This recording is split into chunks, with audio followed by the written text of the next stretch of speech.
let's discuss the correlation between different types of myocardial infarction, their ECG changes, and the different arteries involved. So, first of all, the anterolateral wall myocardial infarction, anterolateral wall MI.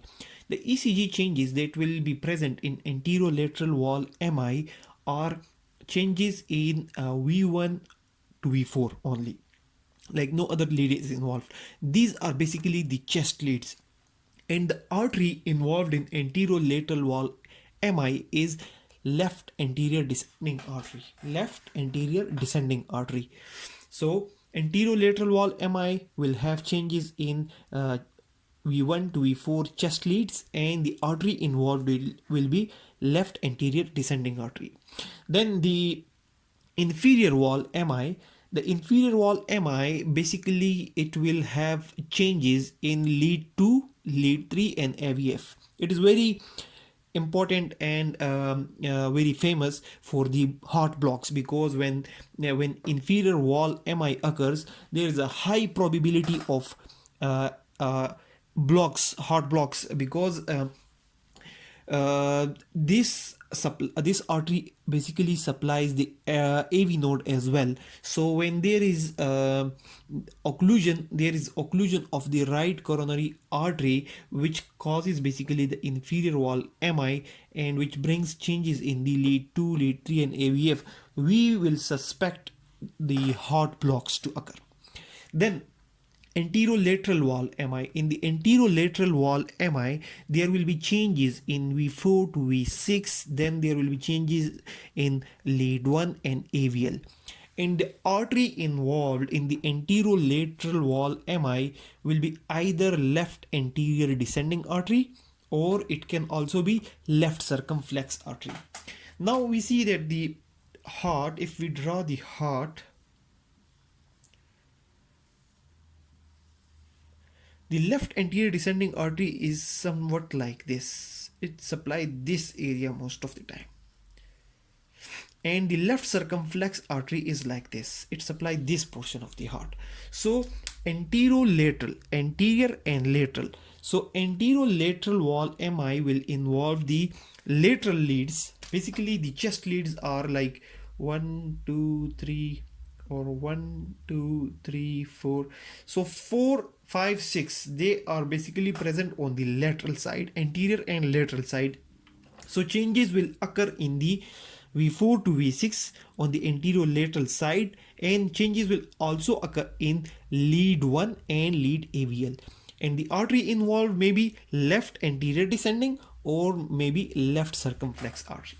Then the lateral wall MI. The lateral wall MI will definitely involve the lateral leads. So basically in the lateral wall MI, we have changes in lead 1 and AVL, but the changes in the lateral leads, the V5 and the V6, may or may not be present, because we see here the changes may or may not be present. And the artery involved is mostly left circumflex. Artery involved is left circumflex.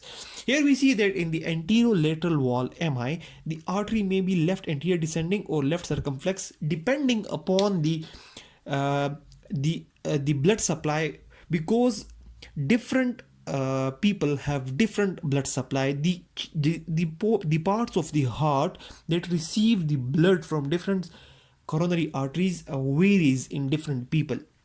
Now, most of the people will have their inferior wall supplied by the right coronary, but some of the few people will have their inferior wall supplied by another artery instead of the right coronary. So these are the variations. That's why we see that the changes may be due to obstruction in either due to left anterior descending or left circumflex. Then finally, the posterior wall MI. In the posterior wall MI, there is a tall R waves in V1 and V2, and the artery involved is usually left circumflex and sometimes right circumflex. So as we discussed that this is the left circumflex. This is the left circumflex. Similarly, here we have the right circumflex. So the changes in the posterior wall, changes in the posterior wall may be due to the left circumflex or sometimes due to the right circumflex artery, and the changes will be like tall R wave in lead 1 a V2. So these are basically V1 and V2 are basically chest leads, and lead 1, 2, 3 are not basically chest leads. So to summarize again, the anterolateral wall MI will have changes in V1, V2, V3, V4, the chest leads, and the artery involved is left anterior descending artery. Inferior wall MI will have changes in lead 2, lead 3 and lead AVF, and it is most of the time due to the right coronary artery or occlusion of the right coronary artery. Anterolateral wall MI is basically due to will have basically changes in V4 to V6 and will have changes in lead 1 and AVL as well, and it may be due to obstruction in the left anterior descending or left circumflex artery. Then lateral wall MI, the lateral wall MI will have changes in lead 1 and AVL, and either there may be changes or not in the V5 to V6, and the artery mostly involved is left circumflex. The posterior wall MI will have tall R wave in first and second chest leads, and usually due to the left circumflex, but sometimes due to the right circumflex artery as well. Now there is one important thing which we need to summarize, and that is in the anterolateral wall MI. In the anterolateral wall MI, there are changes in the chest lead V4 to V6, and as well as changes in lead 1 and AVL. But as compared to anterolateral wall MI, in the lateral wall MI, there are changes in lead 1 and AVL, just like anterolateral wall. There are changes in V1 and AVL, but the changes in V5 in V6 may or may not be present.